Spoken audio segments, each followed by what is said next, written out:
নমস্কাৰ পোনপ্ৰথমে শিৱসাগৰবাসীক ধন্যবাদ জ্ঞাপন কৰিছোঁ আৰু ইয়াৰ যিসকল চালকে আমাক সহায় কৰিছে এই অনুষ্ঠানভাগ দিবলৈ তেওঁলোকক ধন্যবাদ জ্ঞাপন কৰিছোঁ। লগতে আঞ্চলিক মুছলিম পৰিষদ শিৱসাগৰকো মই ধন্যবাদ জ্ঞাপন কৰিছোঁ, তেওঁলোকে সহযোগিতা আগবঢ়াইছে। ভবা নাছিলোঁ যে পদপথত এনেকুৱা এটা অনুষ্ঠান আমি উপহাৰ পাম বুলি। এটা খুবেই ভাল অনুষ্ঠান উপহাৰ দিছে শিৱসাগৰবাসীয়ে। মোৰ অগাধ বিশ্বাস আছিলে যে শিৱসাগৰ আহি আমাৰ যি যাত্ৰাৰ ৰঙেই বেলেগ হৈ যাব।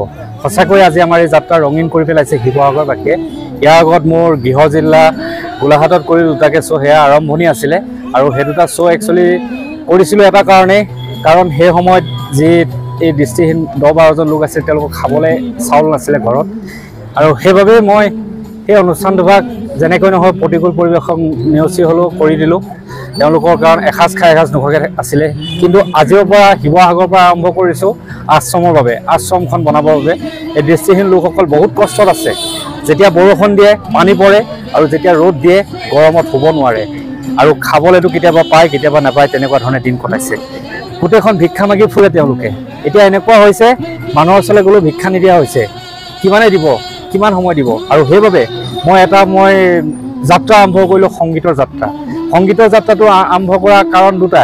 প্ৰথম কথা হ'ল এই সংগীতৰ যাত্ৰাৰ দ্বাৰা আমি গোটেই অসম ভ্ৰমিম আৰু তাৰ পৰা যি অনুদান হ'ব সেই আশ্ৰম বনাম। আৰু দ্বিতীয় কাৰণটো হ'ল যি আমাৰ দুজনকৈ সংগীত শিল্পী আমাৰ মাজত আছে, বুবুল নেওগ, তেওঁক এটা সময়ত জুনিয়ৰ জুবিন বুলি কৈছিলে, আৰু দ্বিতীয়জন হ'ল ৰাজু, সুন্দৰ গীত গায়।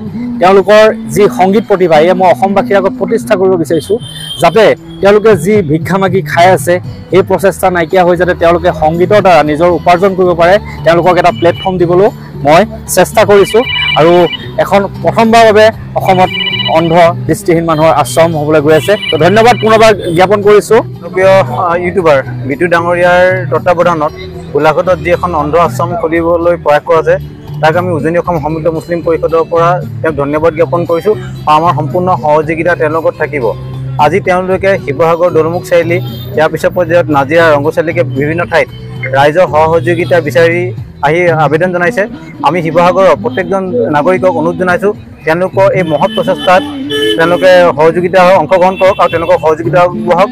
লগতে অসমৰ প্ৰত্যেকজন জনসাধাৰণক আমি আহ্বান জনাইছোঁ এই প্ৰগ্ৰেমটোত তেওঁলোকৰ সহযোগিতা আগবঢ়াওক। এটি মহৎ উদ্দেশ্য, যিসকল অন্ধ মানুহক লৈ থাকিবলৈ কিছুমান আশ্ৰয়স্থল নাথাকে, সেই তেওঁলোকক বিশেষকৈ গোলাঘাটত তেনেকুৱা আজিলৈকে হৈ যোৱা নাই। সেইকাৰণে গোলাঘাটত যি মহৎ প্ৰচেষ্টা লৈছে আমি আকৌ পুনৰবাৰ ধন্যবাদ জ্ঞাপন কৰিছোঁ। লগতে আমি নৱোদিত সমাজৰ পৰাও আমাৰ যিটো NGO আছে তাৰ পৰাও আমি তেওঁলোকক সম্পূৰ্ণ সহযোগিতা আগবঢ়াম বুলি প্ৰতিশ্ৰুতি জ্ঞাপন কৰিছোঁ।